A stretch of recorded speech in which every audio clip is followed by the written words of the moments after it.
Sylvie Franchet-Despéré, vous êtes présidente de l'Institut protestant de théologie qui regroupe les facultés de théologie de Montpellier et de Paris. Dans cette première année, quel regard portez-vous sur le monde des étudiants qui débutent ces études?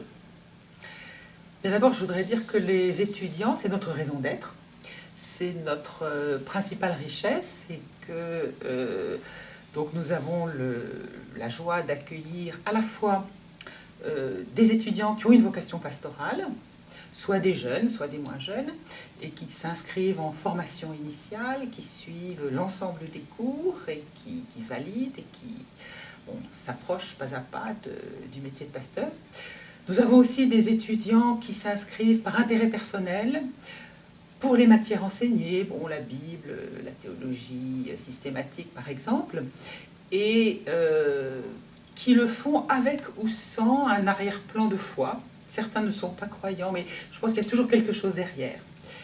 Et même quand on vient comme ça pour découvrir, certains ont une préoccupation que j'appellerais une instance ultime.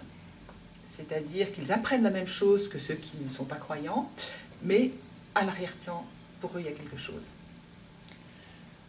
Pasteur Christian Wacuet, vous êtes le président de la commission des ministères. Vous accompagnez aussi les étudiants en théologie, mais dans le discernement d'une vocation pastorale. Quel regard posez-vous sur ces étudiants et la diversité de leurs origines? Voilà, la diversité des origines, c'est vraiment une caractéristique de ces dernières années, à la fois des étudiants, des nouveaux pasteurs. Et donc c'est une question tout à fait enrichissante d'une part, d'abord, dans un premier temps. À la fois, c'est un constat, d'abord, on ne le choisit pas, mais ça apporte, on pourrait dire, des idées nouvelles, des contextes d'origine nouveaux, et donc peut-être 109 dans notre Église. On pourrait aussi se dire que ça a une dimension forte de projet de société. C'est-à-dire, voilà, on est dans une Église où il y a de multiples origines, pas qu'au niveau des futurs pasteurs ou des nouveaux pasteurs, mais aussi au niveau des membres d'Église, et que c'est à l'image peut-être du monde, ou en tout cas c'est être en avant du monde, enfin il y a quelque chose de tout à fait intéressant. Et en même temps, vu du côté de la commission des ministères, il y a un souci particulier, on pourrait dire, d'accompagnement de ces candidats venant d'autres horizons culturels, à la fois en termes de capacité à pouvoir accueillir des cultures différentes, et aussi d'aider ces personnes à pouvoir elles-mêmes comprendre la culture qui est celle de notre Église.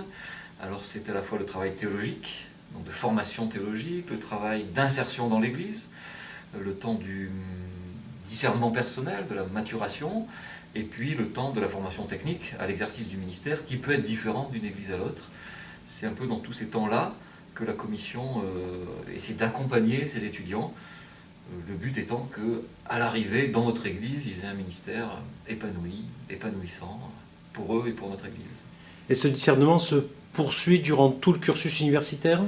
Donc la commission des ministères rencontre les étudiants au long des études, à plusieurs étapes, fait le point pour l'étape suivante, et donc l'évolution dans le temps est quelque chose d'important, et les premières années dans le ministère sont aussi des moments où le discernement continue à se faire.